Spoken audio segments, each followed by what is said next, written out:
Every person has a story. Some shape us, some break us, and some help us heal. Join sisters Kim and Bibi as they explore mental health, trauma, relationships, and personal growth through honest conversations, lived experiences, and professional insights. Because understanding your story can change the way you live it. This is 8 Years to Live. I had gone into a coma. I would just say, Maria Shriver. Yes, yes. Why do we have so many nicknames for each other? That's a good question. Because medical trauma is one of the most under-recognized forms of trauma. Who are you going to talk to when I die? He's already telling you you've got 8 years to live. So we're just going to jump right into episode 2 and continue that conversation. Yeah. That's actually relieving. When you said that, I thought, no way. I'm always going to be hypervigilant. No. Right. But yes, because I know I am. I think there are moments, probably especially if I'm by myself or with somebody I feel very safe with, that I can just relax. But typically, I'm watching, scanning. I'm like, oh, danger. Oh, danger. And not like physical danger, not like someone's going to come in and blow the place up, but just like this person isn't safe emotionally. Yes. Within moments of meeting them or just by observing. I can't imagine everybody does this all the time. Right. Yes, it's called neuroception is how Stephen Porges calls it, that scanning. And so for people that have grown up in maybe unstable environments, unpredictable, scary ones, threatening environments, that's when we're living in constant hypervigilance, where we're scanning for that threat because we're carrying unprocessed trauma. But as you've been processing, you've been doing the safe and sound protocol, maybe that scanning is a little bit less. Maybe you used to scan all the time in every single moment your nervous system wasn't able to relax. Now that you've put in the work, you've done lots of different therapies, now that scanning's not quite as intense as before, but our nervous system can get stuck in that hypervigilance where we are scanning, or the hypoarousal, like you said, constantly dissociating, not even knowing that we're dissociating. Mm-hmm. That's true. And I do see a difference. I think I can turn it off easier, where before it would just happen. And there's no shutting it down. But now I think I'm pretty good at scanning and reading people. But then I do know, I don't have to do that right now. I can shut that off and I can try and use it when needed. So that's a good point. And I've seen a lot of that change with neurofeedback, probably more than SSP or EMDR. What other therapy have I done? Maybe talk therapy, I guess. Mm-hmm. So yeah, I think neurofeedback has changed that to where I feel more in control of when I am hypervigilant. Okay, I don't know if it's going to be safe. Turn it on. Yes, it sounds like you've learned to regulate that. To regulate whether you're in hypo arousal, you're able to recognize, okay, I am safe and I am truly safe. Because before it's I know that I'm safe, my mind knows that I'm safe, but my body is still telling me this is not safe. Mm-hmm. Mm-hmm. And so for you, it sounds like your mind and your body are starting to come together more and more. Totally. That thinking and feeling at the same time, that is new to me. I think I would either just think, be logical, no emotion, and then I had very little moments of breakdowns, all the emotion, and then back to logical, so it was either thinking or feeling. Mm-hmm. I didn't know they could happen at the same time. Samesies. Yes. So you mentioned neurofeedback again. Let's talk about neurofeedback. One of my favorite subjects. Same. Love. Obsessed with neurofeedback. Yes. Yes. So just a quick explanation, and I can explain as we kind of dive into what your experience was like with it. But neurofeedback is brain training. And let's say, for example, somebody comes in and I'm going to do neurofeedback. I would place sensors on their head, and through an EEG machine and a regular laptop, the EEG machine will be reading their brain waves. What are their brain waves doing when they're calm, when they're nervous, panicking, and it retrains the brain to live in its optimal state. So you're not panicking more. You are able to think and feel at the same time. It's truly incredible, the changes that I've seen with the clients that I've worked with, or with you, with myself, because I do it on myself still to this day. But it is a non-invasive thing. I don't know that I want to say thing. It's a non-invasive therapy that helps regulate your nervous system. Mm-hmm. I love it. Yep. Yes. Tell me, what was it like for you? Had I explained to you? I'm sure I had, because I can't stop talking about neurofeedback. But when I told you about neurofeedback and you said, okay, let's do it, what did you expect? I expected magic. And at the time, I didn't start it right away because I was doing SSP. And I couldn't do both at the same time. So I finished out SSP. I was looking forward to it. You had mentioned it could help with focus, with sleeping, a lot of the things that I've struggled with. So I thought, well, let's do it. Like, part of me, I think, thought it was too good to be true. Part of me was hopeful because you had spoken so well about it. And we know other people that have done it that are close to us that had also said, here's exactly how it was for me. Here are the differences I've seen. So I thought, I've got nothing to lose. Like, this sounds like it will help me in so many areas. And it did. It has. Mm-hmm. Yeah. So through sounds, like this weird, I don't know that I want to call it music, but these weird noises, they come in through just the speakers in the computer, and then there's these fractals on the computer that are making these pictures, and your brain is creating the pictures. I don't know if I told you that, but your brain creates the pictures that are being formed through the fractals, and then your brain is also creating the music and through different sounds. So sometimes you hear like a psh, psh, or the music cuts out. That's the computer, the neurofeedback, telling your brain, oh, no, come back this way. You veered off. So it's like the computer's holding up a mirror to your nervous system, and it's saying, optimally, do you want to be operating this way? And your brain always wants to be correcting itself. And so when you're holding up the EEG machine, your brain will start to automatically correct itself. And it is incredible because it helps people with sleep, with PTSD, with the way Bill Scott says, and we should have him on our podcast, what Bill Scott says is anything that happens between the ears, brain paint, which is a type of neurofeedback that I use, it can help it. It's amazing. It truly is. When I tell people about it, when I describe it, I was telling somebody about it last night. I said, here's what I've seen happen, and it sounds like from the future, like the computer, and maybe just because I don't know technology, as you know.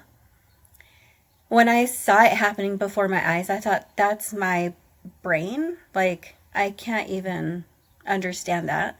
The noises, I thought, wow, there's a whole lot going on up there. Just knowing, like, this isn't flowy, it's I thought, yep, that makes sense for me. So, but once, like, I got into it and focused, the music got a little bit more flowy. And I knew it was doing something. I thought, wow, I can feel it. I can hear it. It was all kind of matching up. The way I was feeling, the way I was thinking just started to lighten up. Yes. I know the other people that we know that are close to us have done and experienced neurofeedback, and it's helped them with their anxiety, like you said, ADHD, sleep disorders.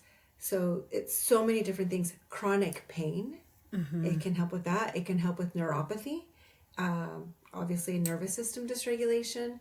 So it can help with so many things that we don't even realize, like, we don't have to live like this. Because like you said, you started noticing as you're doing the sessions, you could start hearing the music change. You could start feeling different. So if I can give an example of myself, after I did some neurofeedback, I remember if my husband in the past would ask me, do we have any salsa? My nervous system would go into a mad panic. Not that he's gotten mad because we don't have salsa, but that's just how my nervous system was wired. And after neurofeedback, if my husband says, hey, do we have any salsa? I can stay calm.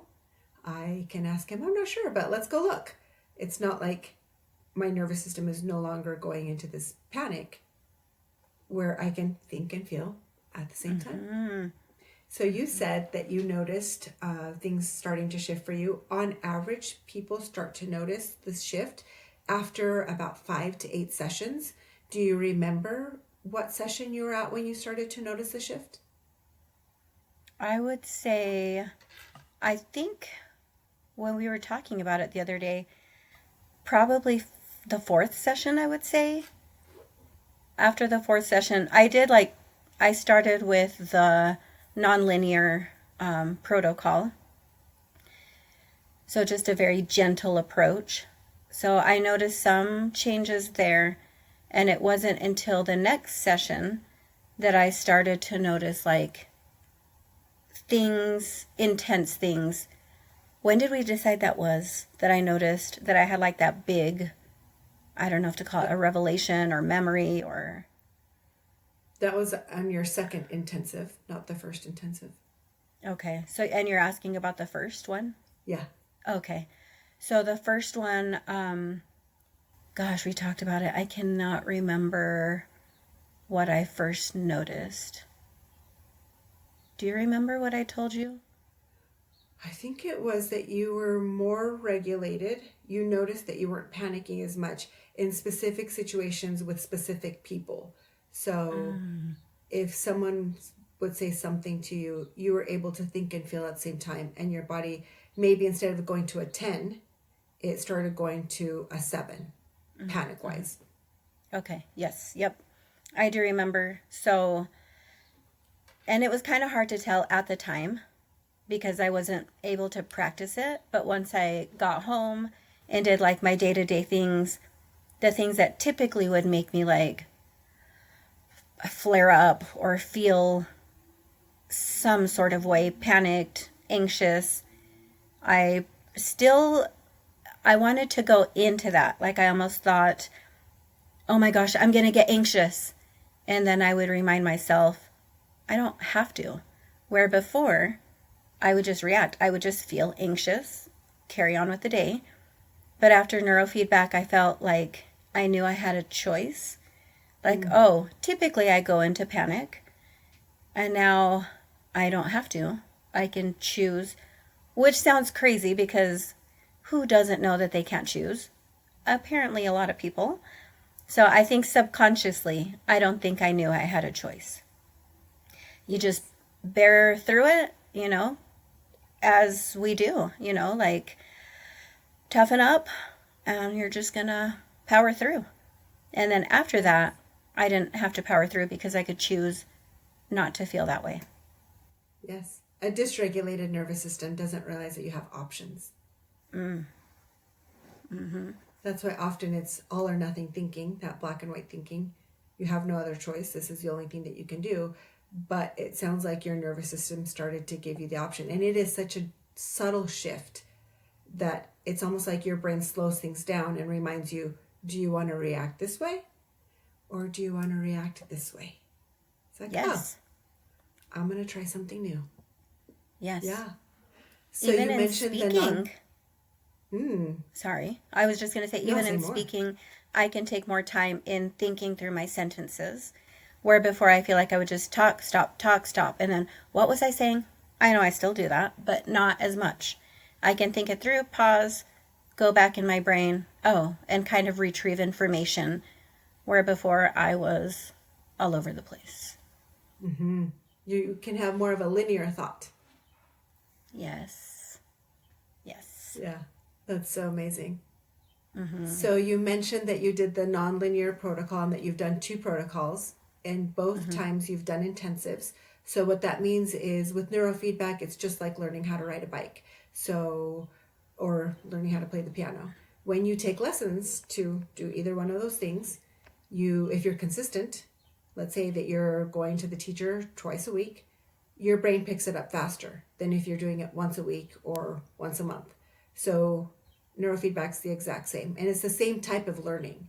So it's experiential learning. So it's recommended that people come in a minimum of twice a week for a minimum of 12 sessions. So if you can't do that because your schedule doesn't allow it and you're coming in once a week, it would take more sessions to notice changes. It wouldn't happen in the 5th to 8th session. It might be between the 8th and the 10th, just because it's not being done as consistent. And what Bibi did was she did what's called an intensive. So we did the maximum amount of sessions per day, which is 3, over a period of 4 days. So she was here for an extended weekend, here I say in Las Vegas, and she did 12 sessions in a condensed amount of time. So she was able to start seeing changes, but most of the changes I think that you saw were after you went home and you were put in like your day-to-day living, where things come up and it's like, oh, okay, I can still have this linear thought even though my brain in the past would have panicked.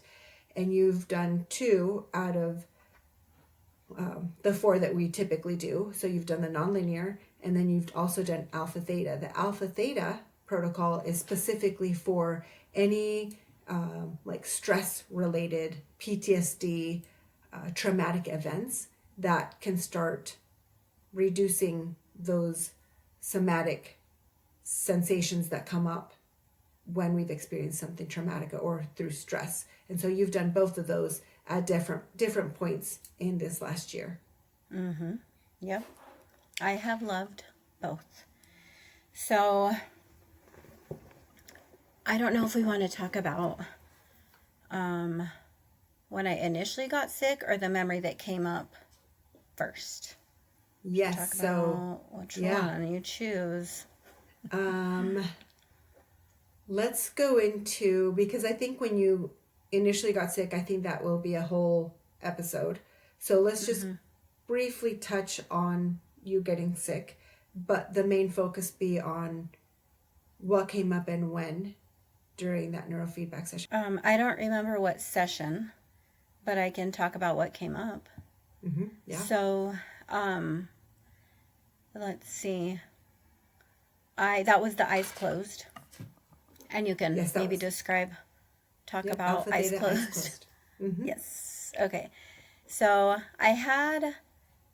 when I was 11, I went into a coma, and this will be a brief just overview so that people can understand what I'm talking about. I went into a coma, so I don't remember a lot of what happened. At least I didn't think I remembered. And so when I was doing this specific session, it was like I went back into my body when I think I may have just gotten out of the coma. So I was just coming to, and I had this feeling of remembering how I felt being trapped in my own body.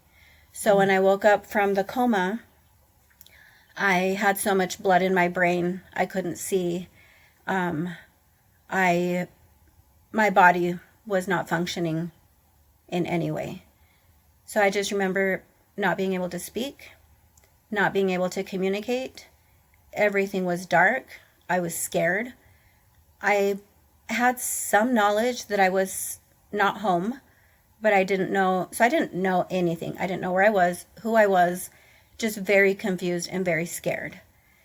So when we stopped the session, I told you very kind of non-emotionally, I didn't feel emotional remembering it. I feel more emotional now talking about it.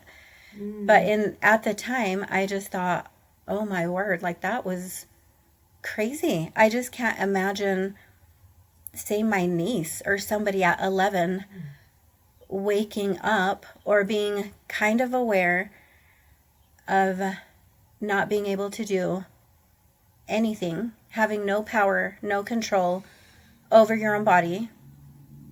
And 11 is an age where you know, I'm not 2 years old to where I can just completely forget.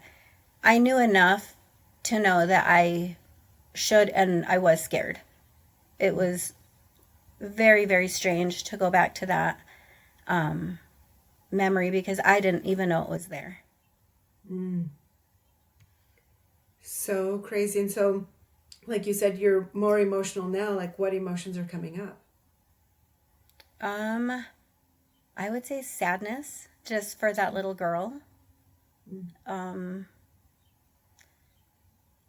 Some anxiety, like, oh my gosh, that's scary. That is so scary to think that I felt that I couldn't do anything about it.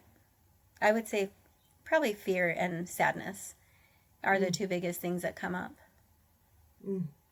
So crazy. And I'm wondering if, because, I mean, obviously this is a hectic time in our family. You know, one of the kids is in the hospital, possibly fighting for their life. You've been in a coma, you're coming out of it. And now that you're kind of coming out of it, I'm wondering if your brain didn't even know how to store all of the feelings of helplessness, fear, all of these things that were coming up, because our family does have a pattern of minimizing. Yes. And I also wonder if a family that doesn't have that same pattern, I can imagine it could still feel very similar, because you still don't have the words. I was nonverbal. I couldn't see. So I would imagine any 11-year-old with or without, let's say, support or just that communication, I can imagine it wouldn't be too different, but I do imagine it adds a layer. For sure, especially because medical trauma is one of the most under-recognized forms of trauma. So I'm picturing if I was the mom in that situation or the parents, it's like, oh, we're past it. She's awake. Don't even think about it. We're moving on. Because it's so overwhelming. And I'm sure our parents, our family didn't want to stay in that. Like, she's out of the coma. Let's not think about it. Like, let's just move on. And we were all in survival mode, literally in survival mode. You just do the next thing, Who's got time to talk about it and ask, how are you feeling now that you're out of that coma? You know, we didn't do that. It just, okay, now what? Like, now let's pray she gets her eyesight back. Now let's pray that she can think, that she can walk, that she can do all the normal things. I don't think we were thinking, I know we weren't thinking about the emotions of it. And your body was storing what your mind couldn't. So before that moment, after doing neurofeedback, your brain stored these feelings in different parts. So you didn't have a clear image of what was happening, but these body sensations, these memories that were showing up as body sensations were coming up maybe in different areas, and you didn't even know that was happening. Maybe feelings of helplessness or being stuck in the blankets, or, it's like, I'm trapped. I can't get out. I can't move. Like, all those things, you didn't have an image as to why that was connected, because your body had just stored that huge trauma that even now, because you did alpha theta 4 months ago, maybe? Yeah, that sounds in about February. Right. Yeah. So even now, like, the emotions, like, you got the image, and now your image is being tied to emotions as we speak.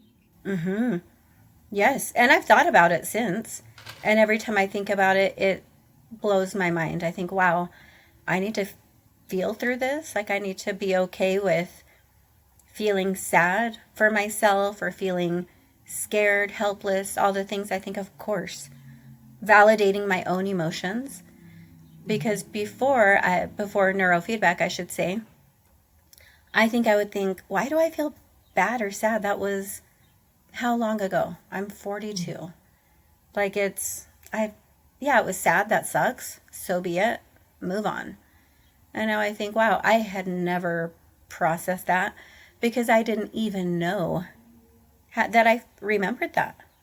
That's what blew my mind. I didn't know. Then as soon as it came to mind, I thought, that's still there. Of course it is. What else is in there that needs to be processed and needs to come out, and I can let my body have those emotions? Yeah. So neurofeedback, what it ultimately did is that reduced that activation, peeled back a layer of that trauma to where you felt safe enough to have an image come up for you. And this isn't the experience of everybody. We're just talking specifically about you. This is what you experienced, where your body now produced an image and you're able to look at it and be like, oh my gosh, that little girl, that was me. And these things happened. And I've never really even talked about it, let alone processed the feelings that were coming up as an 11-year-old. Hot dog. So crazy. Yeah, exactly. Hot dog. So it's good to hear that your nervous system is being settled and that you're able to start putting words, images to what your body's been telling you for a really long time. Like you said, you're 42, you were 11 when that happened. So for decades, you've not known that this image was there. Like you knew, but you didn't know. Your body knew, but your mind didn't. Yes, exactly. And something that I do want to mention is that neurofeedback doesn't force this retrieval of images or memories. Not everybody has that experience, but it did happen for you. Yes, for sure. And when I talk about my experience, it is definitely personal. I don't imagine... Well, I know other people that have done it have had a different experience. And I didn't know what to expect. I thought, is this actually happening? It is. So yeah, everybody, you're right, will be different, I'm sure. Yeah, different experiences. And we briefly mentioned minimizing things, or sometimes we tend to make a big thing out of nothing. Minimizing the big things, and that can get really confusing for those around us and for us. And we did talk about it briefly in episode 1. So I just wanted to kind of touch base because you brought that up just a minute ago of how, growing up, or maybe it was me that brought it up with the minimization. Growing up, we learned to do this as kids. So if our parents are alcoholics, let's say, they're drinking and they get totally hammered. In our minds, it can be like, oh, it wasn't as... They weren't as drunk as the other day, so it wasn't really that bad. Or people that grow up... I was actually listening to this artist that said, I grew up with drugs all around me. My parents, they were drug dealers, so for me, drugs were not a big deal. They sold drugs, I saw them, they did drugs, people came over, that was the norm. And so we get used to that. When we get... It's almost like it's that we are so used to it that it's normal, and now we're minimizing it. So let's say that someone knocks over a cup of water. Now, oh my gosh, the world's coming to an end because somebody knocked a cup of water over, as opposed to they're doing cocaine. Oh, okay, 2 different things, but one reaction is way bigger than what it should be, and very minimized. Somebody died. Oh yeah, well, that's life. Let's move on. Okay, that's a really big deal. So we learn to do that in our family. Yeah, and I think that also, to me, adds, I thought that this is what happened in all families because it was so minimal. Like, oh yeah, everyone's parent does this, or everyone's parent doesn't show up in this way. I would go to people's houses and I'd be like, oh, guaranteed this is what's actually happening behind closed doors. I just thought that was normal. And I thought, well, we don't talk about it because that's what we do. We don't talk about it. So if they're pretending like they have this perfect life, that's part of it. We act like things are okay, even if they're not, even if someone is truly dying. Exactly. Exactly.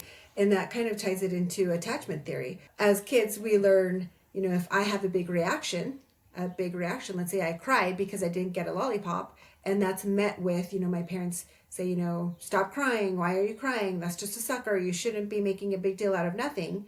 I learn to shut those feelings down, to not express them, because if I do, I'm going to be disconnected from my literal life source. Our mom grew up in Mexico. She lived in poverty beyond belief, like so much so that she didn't know when she would have her next meal. Her house would get, like, they would have these crazy rainstorms. It would get flooded. They would lose the roof. They would have to be out of their home. The streets were full of water. They would lose the little food that they did have. They had, like, neighbors would be pimping out their own daughters. Just like extreme trauma, whether acknowledged or not. They had married men fathering children with prostitutes. Like she lived near the red light district. So a lot of sexual immorality, just a lot of things that one should not have to go through. So even, I don't know if it's not a town, Las Cuevas, right? It's actually literally Cuevas. And I think that's the name. Okay. So Cuevas means caves. So she lived near the caves. She had family members that lived in the caves. And so women would give birth to their babies in the caves. So this is our mother. It's not like this is our great grandmother. This is our mom, who grew up kind of in the wild, I would say. Like very, very much something that I don't hear about often, at least not where I am currently. So, I think her relationship with suffering was just normalized. Like, this is just what we do. We just survive. If you have food, great. You either eat it or you store it. Like, a mentality that has even affected me, I would say, with food. That's a different thing. But just to say, like, all of that affected her deeply and affects us and is affecting others because of these huge traumas and huge, I would say, extreme ways of living. So pretty much like when you learn to swim in that kind of water, suffering in that degree is just any other Tuesday. Because you're literally trying to survive am I going to eat today? If so, what do I need to do to eat? Will I have strangers living in my house that nobody knows because there's been a flood and they have nowhere to go, and they would just help themselves into her one bedroom, not even a bedroom. I guess it was a 1-bedroom house. That's so scary. And if you stop, things are going to fall apart. So you just learn to just go. We're just going to survive. Don't think about it. So of course she's going to minimize. Of course it's not that she's teaching us to minimize because, out of malice or, to not meet our needs, but because that's what she was doing and she had learned to survive, and she'd done that her entire life. Such a subconscious way to react. You just survive. I don't think she taught it intentionally, like move on. It's just, oh, there's no food, drink water. There's no light, learn to walk around the house by touching the walls. You just do what you have to do. Yes, exactly. So this pain, it's not only like taught in that way, but it can also be inherited. So that stress of, I can think of like our grandmother raising someone else's child. She had to have been stressed out. What's her husband doing? And then our mom, being pregnant with us in a very stressful situation. Like all of this trauma gets stored in our DNA. And so it's not just a learned behavior, like it's coming within us. So when we talk about generational trauma, like it's truly generational. Yes. Yes. And something that we learned after the last episode that I thought was fascinating. Our producer, Colin, shout out to Colin, told us, and I might have to read it because it boggles my mind. Okay. So when a baby girl is developing in the womb, by about 20 weeks of pregnancy, her ovaries already contain all the eggs she will ever have in her lifetime. Which means when your grandmother was pregnant with your mother's eggs, including the one that became you, were already forming inside her. Your grandmother's body was the physical environment for 3 generations at the same time.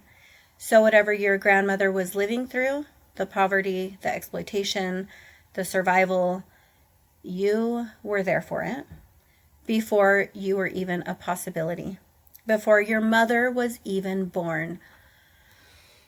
That blew my mind. Yes. I have to read it because I can't even fully understand it.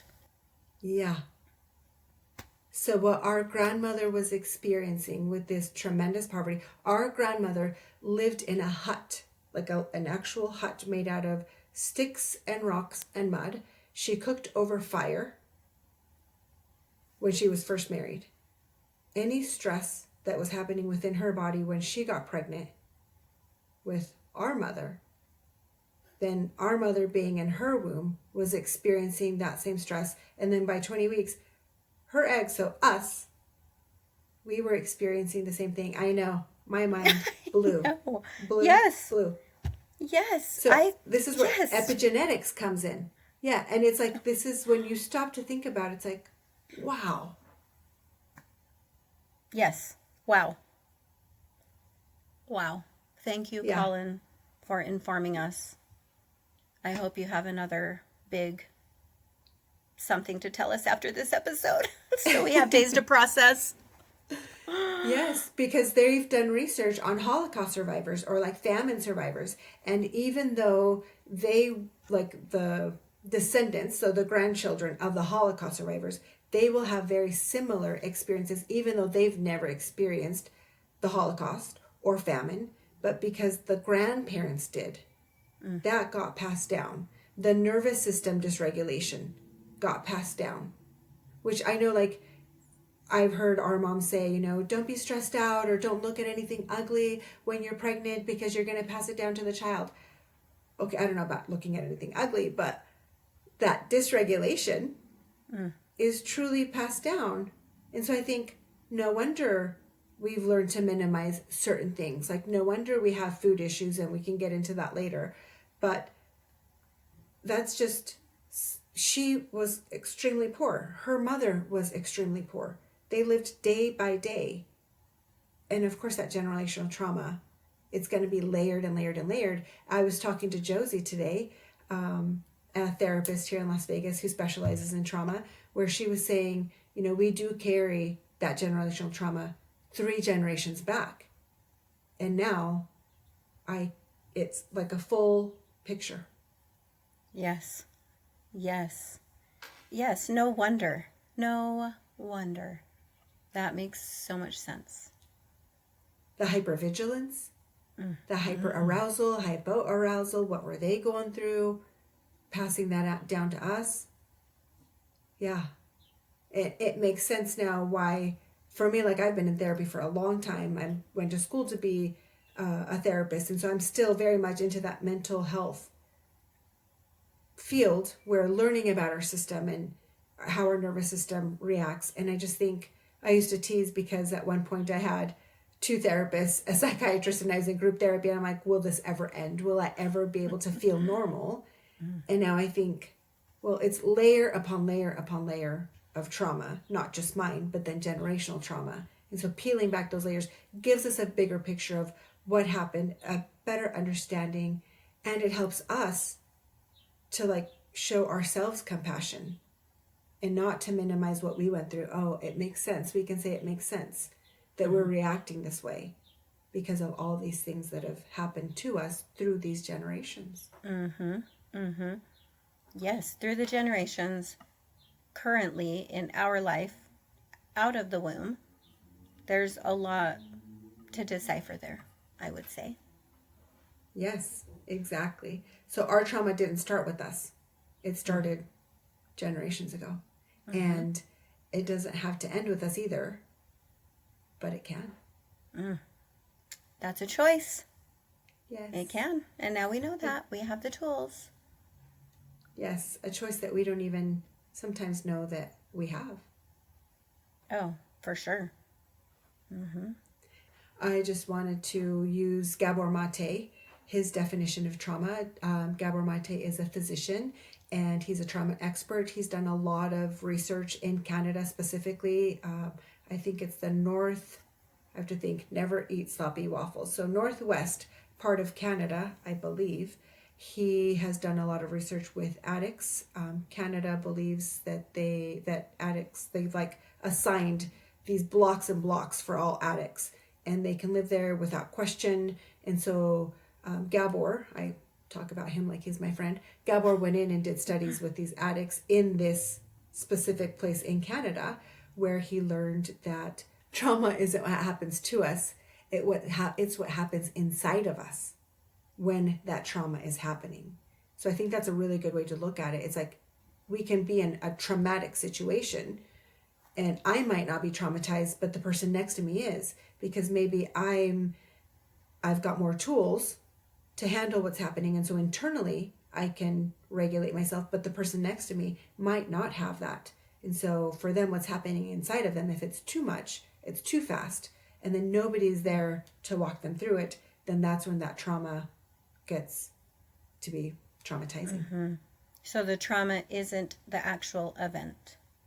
Exactly. Which kind of goes back to when you asked me, or when I was talking about how maybe any other 11-year-old would have felt the same way. Maybe they wouldn't. Now thinking about it with that lens, like the event itself, but then afterwards, if I am left feeling wounded, that's where the trauma is. But if I leave the event, and maybe I would have had different type of help, if I had different tools, or known that I not just could be, but should be talking about it, then that would have left me feeling differently. And now at 42, maybe it would have been something that happened, but I'm not left with these side effects. Exactly. Yes. And I think that sums it up perfectly for somebody that says maybe they didn't have the same childhood that we did, or they didn't have something really big happen to them, but yet they're still carrying these wounds because it was what was happening inside of them. So let's say a parent dismisses the child, or the child's like, mom, and the mom's busy for whatever reason and can't stop. And internally, the child's like facing something really big. The mom dismisses them. That can be stored totally different. So it doesn't have to be these big events, like you were saying.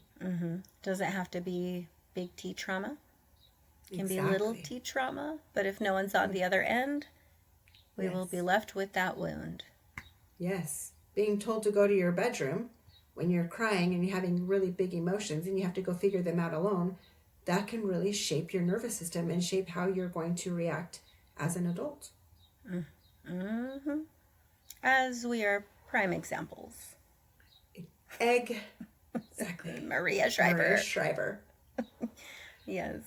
Today we covered a ton of ground, but we just wanted to make sure that we let you guys know how all of this is connected. I really found so much of it insightful with how Bibi's responded to these different therapies that we touched on today, and how we touched on the Polyvagal Theory. Like I said, everything is connected. So if any of this was helpful for you or it resonated with you, make sure that you like and subscribe.